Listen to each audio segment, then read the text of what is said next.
From seeking redemption after her abusive actions as a cat owner and wife, it's horrible because I'm trying to grow and be better, to acknowledging the need to focus on himself after joking about genocide. I need to get myself in check. I need to get my mind under control. Here are the 8 disgraceful YouTubers who redeemed themselves. Starting with the most controversial one, the energetic ShowSpeed, who saved himself from going way too far with SS jokes. Following his rise to fame in 2021, ShowSpeed would guest on kick streamer Aiden Ross's E-Date show, where he asked a loaded question to Instagram influencer and OF model Ash Cash. Say if we're the last 2 people on Earth and we had to reproduce to make the world continue, would you reproduce with me? No, because that means our kids will have to intertwine and then their kids, no. Who gonna stop me? I will. Who's gonna stop me?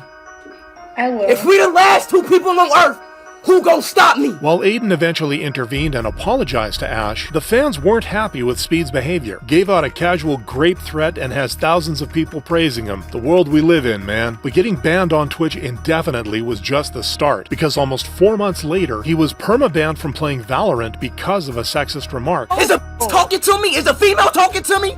Am I, no, am I tripping? Am I tripping? Oh, wait, time out. Is a female talking to me right now? Is a fucking female talking to me?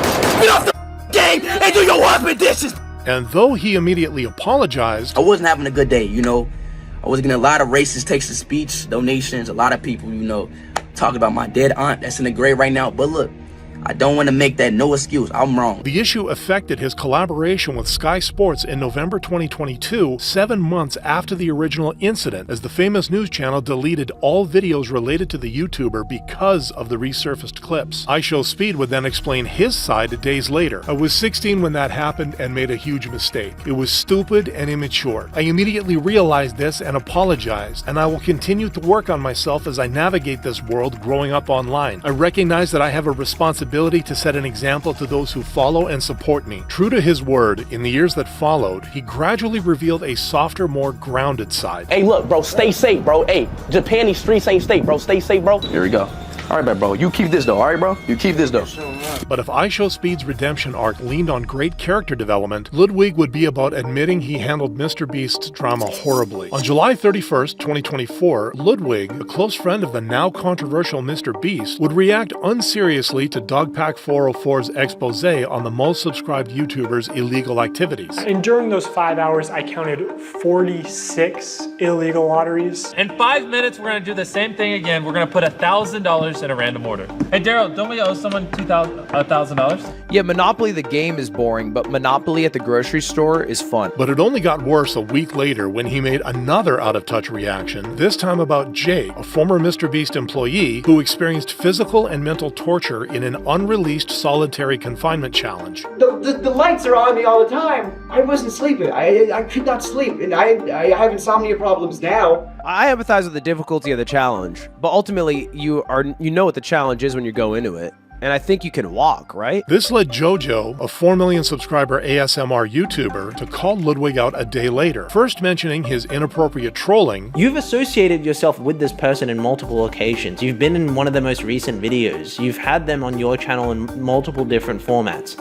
So of all times to troll like this, I don't know why you thought it was a good idea to do it now. And downplaying Jake's situation. And it just clearly shows that Ludwig has no grasp or understanding on the situation whatsoever. The fact that this guy, Jake, was literally pressured to be there by the entire team. With more hate pouring in, Ludwig would address JoJo's allegations the following day, first admitting that he really didn't make enough comments on the issue. I did see the illegal lotteries, right? The forging the signatures, and didn't make enough comments about how that was wrong to do. And like, frankly, it is fucked up. And clarifying that his reaction towards Jake was taken out of context. I was live reacting to it. And when I got the new information that, you know. I go, they're not turning the lights off. He goes, what? That's a war crime. We're not allowed to do that to terrorists. Oh, good. So this is after I said the he can leave thing, because I just didn't know about it yet, because I hadn't watched that part of the video.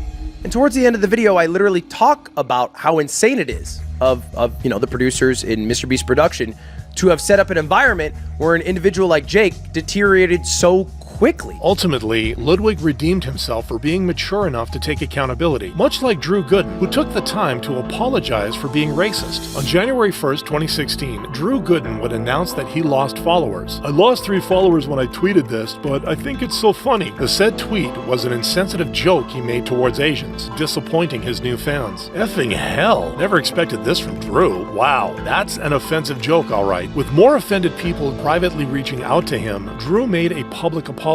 I tried to make a joke that frankly doesn't make sense. There's no punchline. It's just 2 offensive stereotypes back to back. I am baffled that I ever thought this was funny. This is the laziest form of comedy that there is, and I'm so sorry for making such a stupid, insensitive tweet. I'm sorry to the Asian community and specifically to Asian fans of mine who saw this and felt betrayed. But he didn't stop with the apology. "I know it doesn't undo what I said, but I will also be donating $5,000 to each of these 3 organizations." This made the internet see how sincere he was. As an Asian, I was extremely disappointed when I saw the tweet. Drew is the last person on YouTube I thought would use racial remarks like that. However, I think he has changed and I believe in growth. This might not take away my disappointment, but his apology seemed very genuine to me and I'm going to keep supporting him. But if Drew Gooden earned everyone's respect back with his heartfelt apology and donation, controversial Colombian-Canadian Twitch streamer Alinity would slowly redeem herself after regretting her abusive actions. After her 2018 copy strike drama with PewDiePie, Alinity, real name Natalia Mogolin, found herself under hotter water after making a joke about her ex-husband. So I married a Canadian,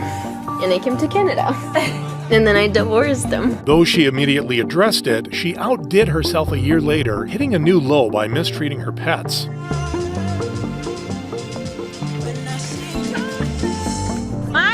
The internet went as far as doing a petition, and even PETA wanted her removed from Twitch, forcing Alinity to apologize. "I am sorry for my lapse in judgment. I shouldn't have gotten frustrated with Milo, but I dropped him on the floor behind my chair. I'm not that strong. The vodka thing was well over a year ago, but it was also a stupid thing to do." Despite the investigation's conclusion that there was no malicious intent on her cats, the internet still wanted the worst for her when she was eventually suspended on Twitch, but for a different reason. It's almost sad that an accidental tit slip will get you banned, but none of the many things she did against TOS in the past on purpose got her banned. The intense backlash soon started to affect Alinity, causing a breakdown during a live stream following Reckful's demise. You guys have no idea how many times I've wanted to kill myself. I just don't know what to do.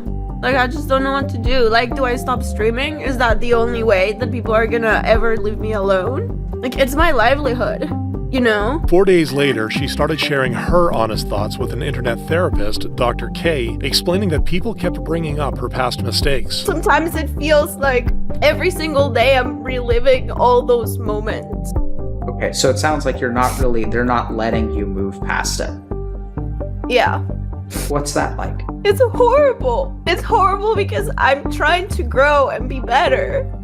But it feels like I can't move on. She would also tell Ms. Kiff the true story behind her marriage. I left my entire life behind to be with him, and finding out that he cheated on me basically half the time we were together. Well, I was just waiting at home to get this stupid paper so I could be with this guy. Right.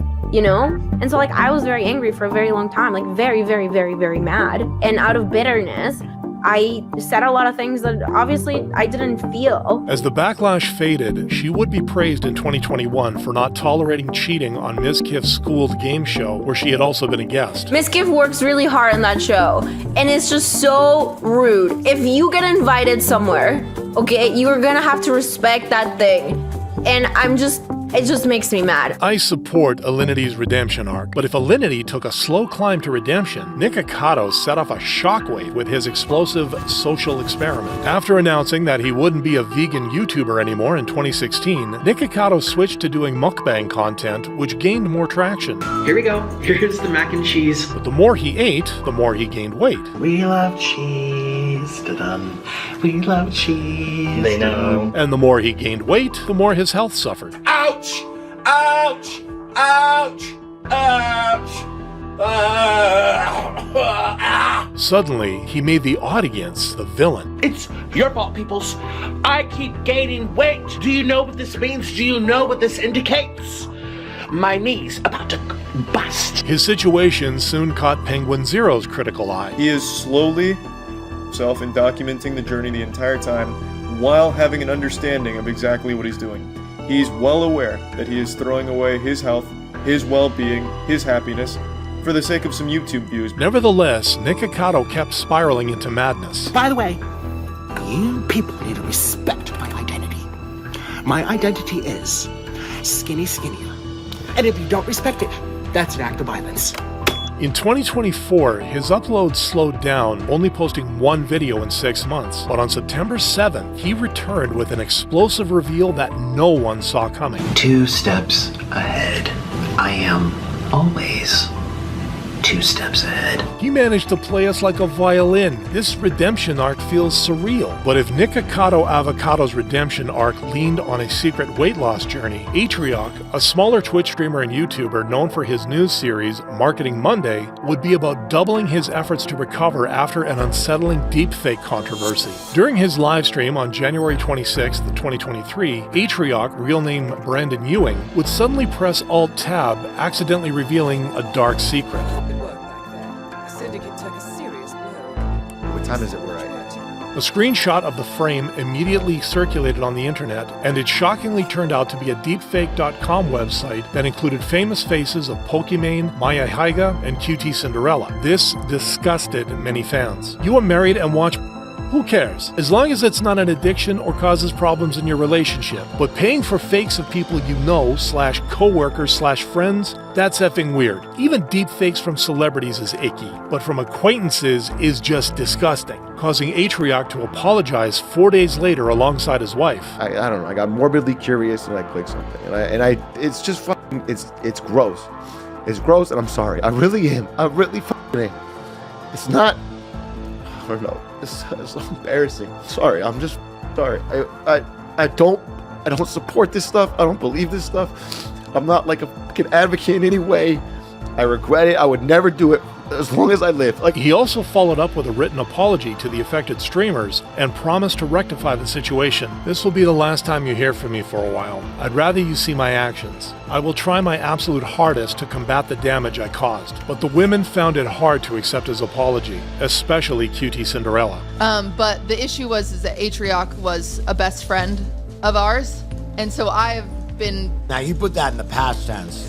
Yeah, I did. So yeah, I put that in the past tense because the damage is just irreparable. Like, I'm not kidding. It's so irreparable. Nevertheless, Atrio stayed true to his mission and returned on March 15th, 2023 to update fans that he covered the victims' legal fees. Right, it's a week after the event, and the first thing I did was I wired Morrison Rothman about $60,000 to cover any woman on Twitch who wanted to use their services, their legal services, for DMCA takedowns or reputation management. He would also reveal that he was cooperating with QT Cinderella to take down more deepfake sites.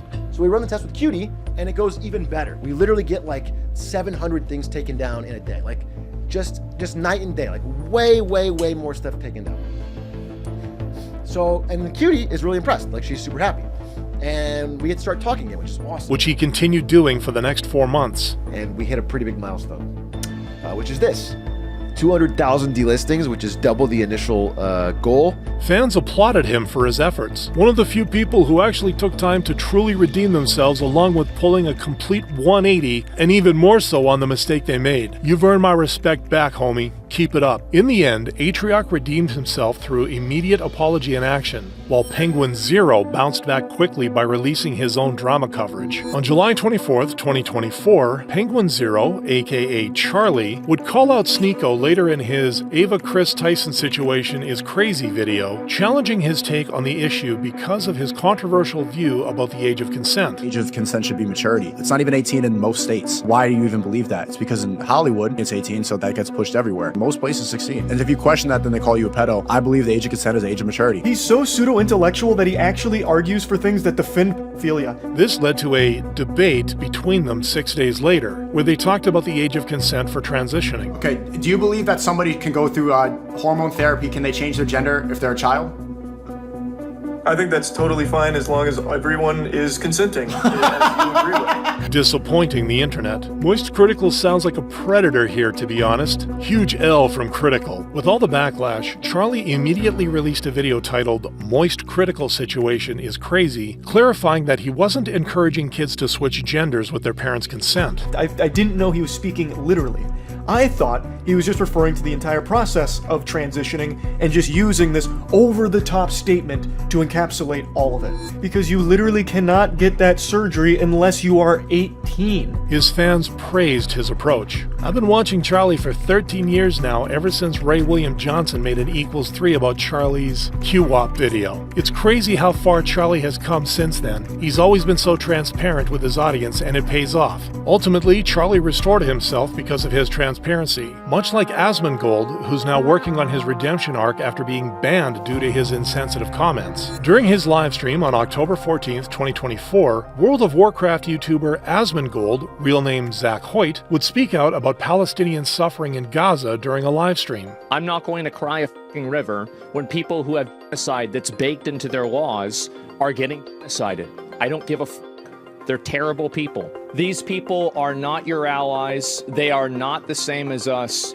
They come from an inferior culture that is horrible. No, I don't feel bad for them. I don't feel sorry for them. I don't care. His rude remarks immediately angered fans. He lives in a biosystem made of roaches, insects, rats, and germs, and yet he's the stupidest organism in that filthy room. Asmongold is a disgusting anti-woke chud who appeals to other anti-woke losers who cry themselves to sleep because they added a black person to Star Wars or something. He's a piece of ish, and he looks like one. Following this, he was banned from Twitch and was forced to step down from his leadership roles in QTK. But on October 17th, 2024, Zach would release an apology video revealing that his negative commentaries were part of a deeper personal problem. I look back at some of the things that I've said and done over the past 2 years, and I don't think that I've been wrong about everything, obviously, right? But there have been ways that I've communicated and ways that I've acted that are indefensible. And I think looking back on it, it's just disgusting. But I think that one thing this thing has taught me, this whole situation has taught me, it's made me realize, is that I need to get myself in check. I need to get my mind under control. I need to, just get my life done. I need to fix my fucking life. He would write a follow-up post on Reddit hours later, promising to make things right. I'm not challenging anything other than trying to be more positive and less mean-spirited. And his fans wished him well. Man, sometimes I think your audience, not all of us, enjoy watching you devolve into the worst version of yourself. Glad to see a new perspective from you, and that you are taking steps to make some positive changes in your life, even if this is what it took to get you there. True enough, Zach proved that he was committed to change for the better, because 5 days later, he started his first step toward redemption by finally cleaning his room.